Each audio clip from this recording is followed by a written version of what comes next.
Hey folks, welcome back to Shade Tree Certified. Was not planning on being an appliance repair technician today, but desperate times calls for desperate measures. Long story short, I have got a Samsung WA52M 8650AV/A4. Serial number 120 volts, 60 Hz, blah blah blah, manufactured in 2017.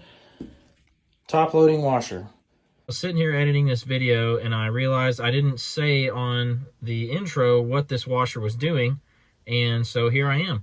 The washer would not drain once the drum was full. It ran, I think I ran 4 or 5 loads of clothes through this washer the day that this failure happened, and I notice it's beeping, and I get in there and it has a fault. I thought it said SC, but after I look in the book, it's 5C, which means that the washer's commanding the drain pump to turn on, but it's not sensing the water level drop in the drum. So I had a full load of clothes, full drum full of water, and the washer was not draining. And I could hear whenever I switch it to the drain and spin cycle, or the rinse and spin cycle is what my unit has on it, that it would kick the drain pump on. You could hear the drain pump running, but obviously the water level is not dropping. So I'm going to get in how to check over some issues that might cause this in your top-loading Samsung washer. Let's try to see what the problem is.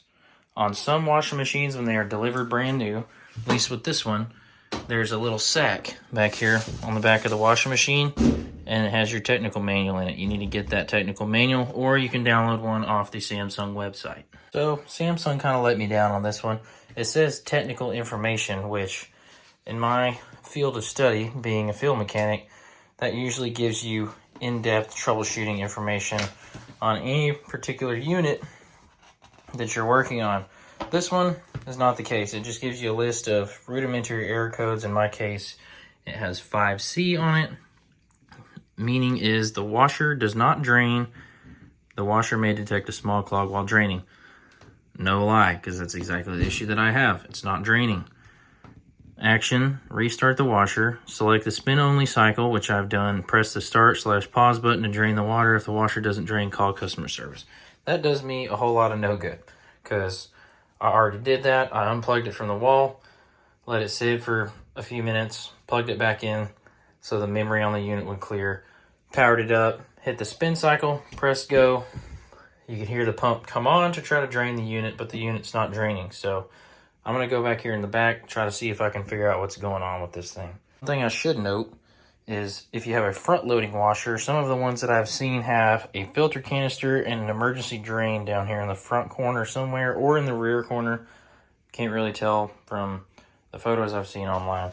But if you have any clothes in the unit, you want to get the clothes out. Obviously, I used my wet vacuum to vacuum out as much water as I could, just so if I have to get that pump, the drain pump out, I'm not spilling water all over the floor. It's going to be a very minimal amount of water coming out. So you want to empty your unit by whatever means necessary, and then you can jump back here in the back and take a look. Another thing is you want to make sure that your fresh water, hot and cold, is turned off. Mine's turned off. I verified it, because you're going to have your drain, unless you have a very long hose like I don't have, you're going to have your drain sitting on the floor like this. And another reason to empty it completely is if you let this thing get below the water level, there's a chance that your water may just start running out on the floor. So if you can't, for whatever reason, empty your washer and get the water out, you just want to make sure to keep this drain line above the water level in the washer. So I was wrong about this manual. On the front page, it is some very rudimentary consumer level stuff like unplugging it and whatnot.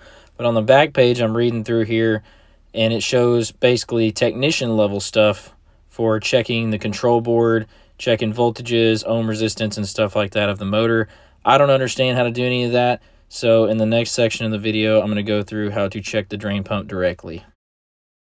So just some quick Google searching. So I'm in the back bottom corner of the washer. You want to take the metal panel off the back of the washer. It's 4 Phillips head screws, and then you can access this area that I'm finagling around back here to access your drain pump. So this is the drain hose, and this is the drain pump. Obviously that is the discharge hose going to your drain in the wall. So what I'm going to do is I'm going to prepare some towels and stuff because there's a little bit of water in my drum still. This is why you want to completely drain your drum. Is I already took this little spring clip off of the pump, and I'm going to pull that hose off and stick a rag or something in there to keep it from leaking. And then I'm going to see if I can find out what's clogging this pump right quick. So one thing you can do when messing around with these pumps is do like I did. I just had this cup standing by because that's what I bailed the water out of it with. But you can get a cup or something of the sort and lift your washer up and pitch it forward, basically, so the water runs away from your drain right here. And then I just happen to be a mechanic, and I have this hydraulic hose plug that I'm going to shove into that discharge, or that suction hose, off of the drum. So hopefully I don't get a floor full of water right here. As you can see, I've already got a towel down here because I spilled some already. There's a lot more in there than I thought. So stand by. I'm going to try to get this thing plugged so I can pull this pump out and check it. So I have disconnected the inlet and the outlet off of the drain pump, and I have plugged the drum outlet. I took the outlet hose off of the pump. This right here is the outlet check valve on the pump, I guess to keep water from backflowing back into the pump. So I have already taken the mounting bolts out for the pump. There's one back there, one right back there, and then one right here. Just standard Phillips head. They're not tight. I buzzed those out of there, and I'm going to remove this pump and get it out here where I can look at it a little bit and see what's going on. Well, this is definitely not what I wanted to see, but if you look in there, that's the impeller for this little pump. If you hear that, it's flopping around. So you can look right there and see that the shaft on the drain pump is broken. The impeller is sitting in the bottom of the pump case. So it looks like I'm going to be calling somebody and ordering in this drain pump. Well, a little more on this Samsung washer pump. I got the pump out and took it apart, and my suspicions were correct. The impeller on this pump looks like it just snapped off. It looks like it's been broken for a little while because part of that shaft is corroded a little bit, but I thought about trying to epoxy that thing back on just to get it to run for a little while I wait for the new pump to come in, but I decided against it because I don't want it to get full of water and full of clothes and then the pump go out again and be stuck with a bunch of half-washed baby clothes or my clothes or whatever. So I elected to just buy a replacement pump, and as you can see, I installed the pump.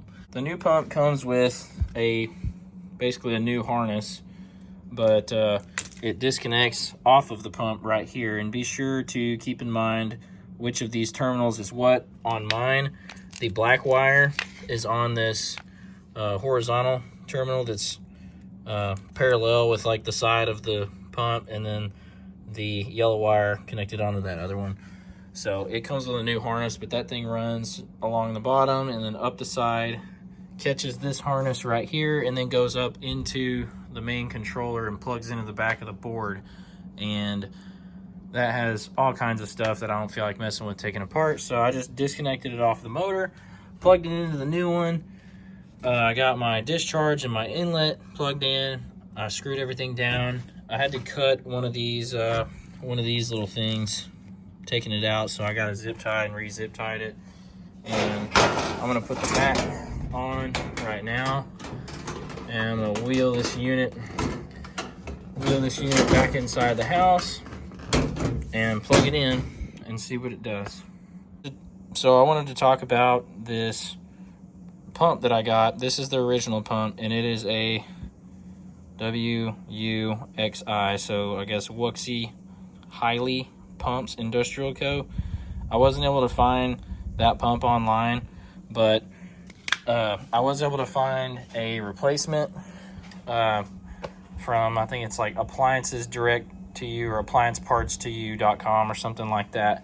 And I was under the impression, given their description on their website, that it would be a genuine OEM Samsung part, but it just came in generic packaging, and I think it's just a generic Chinese pump that they mark up significantly and then sell it about 30 bucks less than what a genuine Samsung pump costs. So I bought one of those for 65 bucks, paid for overnight shipping.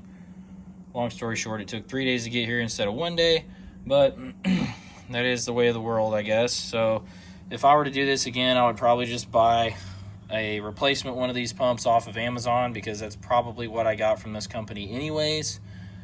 And I could have saved $35 and I would have gotten 2-day shipping from Amazon for free. So I'll link it. I'll put a link in the description for the pump I found on Amazon that I would recommend to use. And the pump for Samsung parts was back ordered until January 31st. So obviously I can't go without a clothes washer for that long, and I don't want to buy and replace 2 pumps, like one off Amazon and then wait for the original.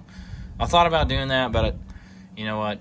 I could buy 4 Amazon pumps for the price of buying the factory one and replacing it, shipping it, and all that stuff. So anyways, I'm gonna take this thing inside, plug it in, turn the water on, and hopefully that fixes my problem. I think it will, because it's pretty obvious that impeller was broken.